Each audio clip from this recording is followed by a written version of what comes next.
esteja convosco.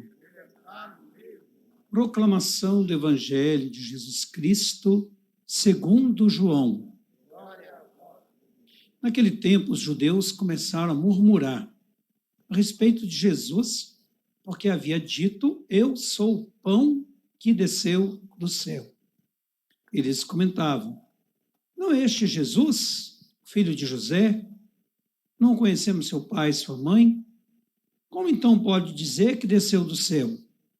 Jesus respondeu: não murmureis entre vós. Ninguém pode vir a mim se o Pai que me enviou não atrai. Eu ressuscitarei no último dia. Está escrito nos profetas: todos serão discípulos de Deus. Ora, todo aquele que escutou o Pai, por ele foi instruído, vem a mim. Não que alguém já tenha visto o Pai. Só aquele que vem de junto de Deus viu o Pai.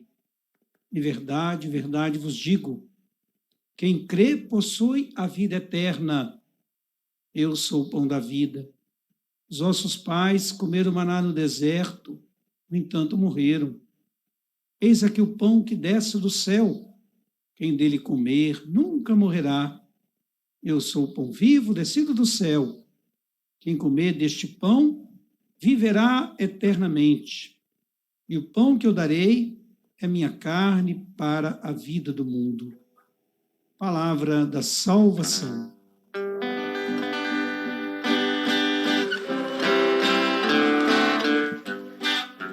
Aleluia, aleluia.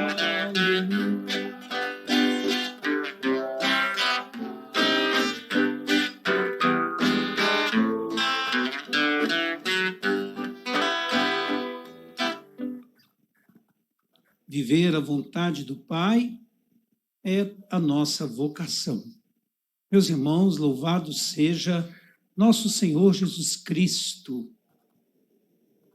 Nós estamos celebrando hoje o 19º domingo do tempo comum, dentro do mês das vocações, este mês propício para pedirmos a Deus a bênção para a nossa vocação, como fez Maria, os santos, aqueles que ouviram o chamado de Deus. E a cada semana, então, a gente vai refletindo a vocação de todos nós. Na primeira semana, nós lembrávamos a vocação do padre, como pai espiritual, como pastor, como profeta, para zelar, servir o povo de Deus. Hoje mesmo, tivemos uma bela celebração em Mariana, na Igreja Matriz, Nossa Senhora Aparecida, com Dom Ayrton, renovando o nosso sacerdócio, prometendo a caminhada de amor, de obediência, de consagração. E, neste fim de semana, a gente, então, relembra a vocação paterna, a vocação materna da família. Amanhã, em todo o Brasil, se inicia a Semana Nacional da Família, dentro do Dia dos Pais. E a palavra pai saiu várias vezes nas leituras que a gente ouviu hoje, porque o pai é aquele que chama, aquele que ama, quer ser também obedecido, acolhido pelos filhos. Já na oração inicial da coleta, nós pedimos que nós, filhos, possamos obter a herança que o Pai nos reserva, que Ele aguarda para todos nós, desde que nós vivamos também a correspondência ao seu amor, que vivamos a herança no sentido da obediência, da fé, do comprometimento com Ele. Ele é o Pai que quer ser amado, obedecido por todos nós.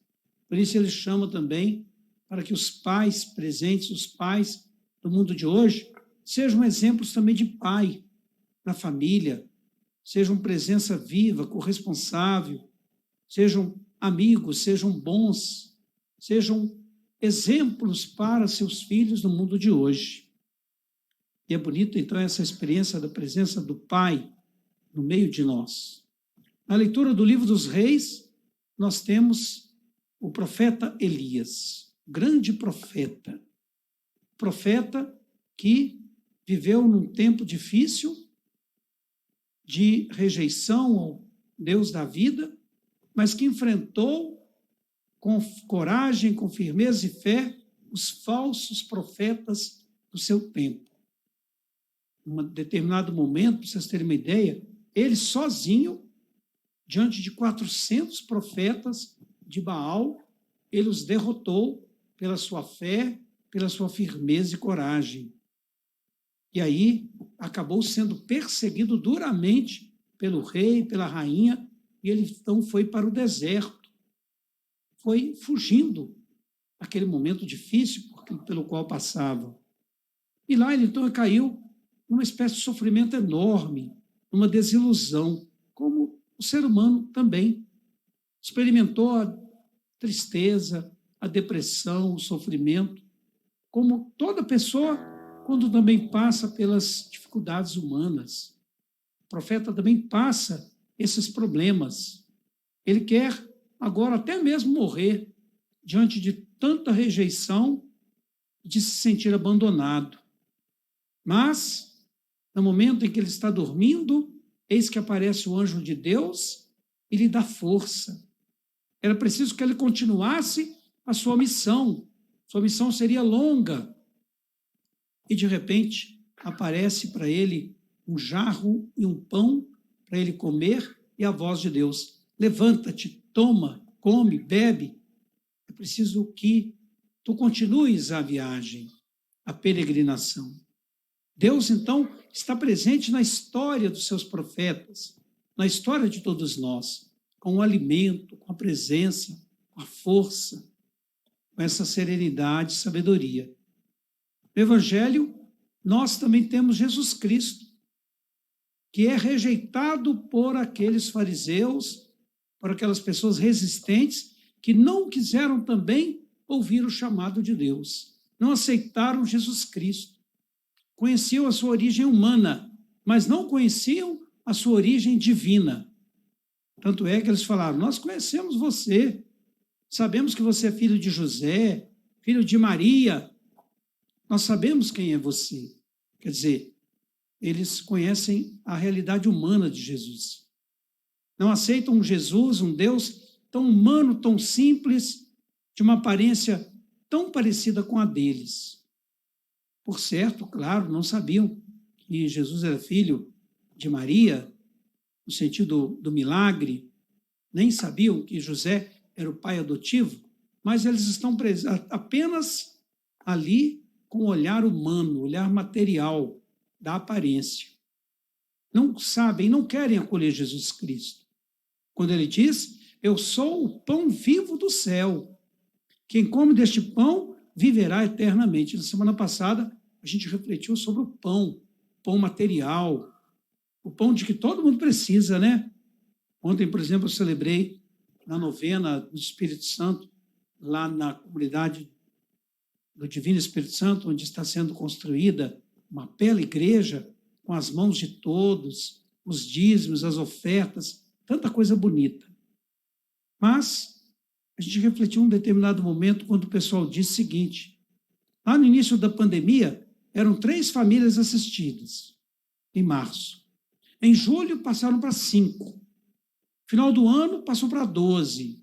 No início do ano, eram 15. Agora já são 18 famílias assistidas pela comunidade. Quer dizer, a ausência do pão em casa, pão material. Mas Jesus diz também que ele é o pão da vida eterna, o pão que alimenta. E é preciso, então, saciar-se desse pão, acreditar nesse pão. Feliz quem acredita nele. Acreditar na Bíblia não é apenas uma questão doutrinária, teórica, de aceitar aparentemente. Acreditar biblicamente significa aderir, seguir, querer viver uma experiência de encontro, de comunhão, de fraternidade com Jesus Cristo e com os irmãos. Quem se alimenta deste pão do céu, desse pão da vida, vai também alimentar os outros com a presença, com a solidariedade. Eu não posso fechar meu coração aos meus irmãos. E é por isso, então, que a consequência de viver com Jesus Cristo, se alimentar do seu pão, que é Ele mesmo, está na segunda leitura da carta de Paulo aos Efésios. É viver a experiência do homem novo. Vocês lembram que semana passada a gente falava, né? Do homem velho e do homem novo. O homem velho não é a pessoa idosa, não é, gente? Não. É o homem velho aí, biblicamente, é o homem dominado pelo mal. E aqui o texto fala das gritarias, das injúrias, das maldades, do pecado. Abraçar o homem novo agora, biblicamente falando, é viver na realidade do amor, da bondade, da compaixão, da paciência, isso que São Paulo apresenta para quem se alimenta do pão do céu, do pão que é Jesus. É assim que também nós vamos viver a alegria dos filhos de Deus. É assim que nós queremos também um dia, com a sua graça, obter a herança eterna. O pão material, o pão o alimento, precisamos dele enquanto estamos no mundo. E a ninguém pode faltar este pão. Todo mundo tem que trabalhar para que esse pão esteja na mesa de todo mundo. Né? Preciso que haja políticas públicas para que a ninguém falte o pão, o alimento, a moradia, o trabalho e mesmo a solidariedade. Mas o pão espiritual é o pão que nos alimenta para a eternidade. É o pão herança para nós vivemos na fé, na alegria. E a gente tem muito a agradecer aos nossos pais também, porque foi por eles que a gente aprendeu a educação, a ter caráter, a ser bons cidadãos, a sermos honestos, né? Tudo que a gente aprendeu, primeiramente, é em casa, a educação. Que você, jovem, Nicole, né?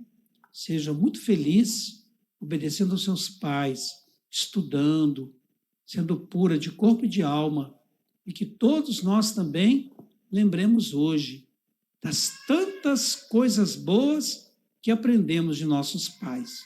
Eu termino essa reflexão convidando o que eu sempre faço todo ano. A gente vai guardar agora, lembrar 3 virtudes, 3 ensinamentos que nós aprendemos de nosso pai humano, de nosso pai terreno, para chegarmos mais perto do Pai eterno, do Pai que é o nosso Deus. Pense então aí nessas coisas boas que você aprendeu de seu pai, as quais nunca mais serão esquecidas da sua vida.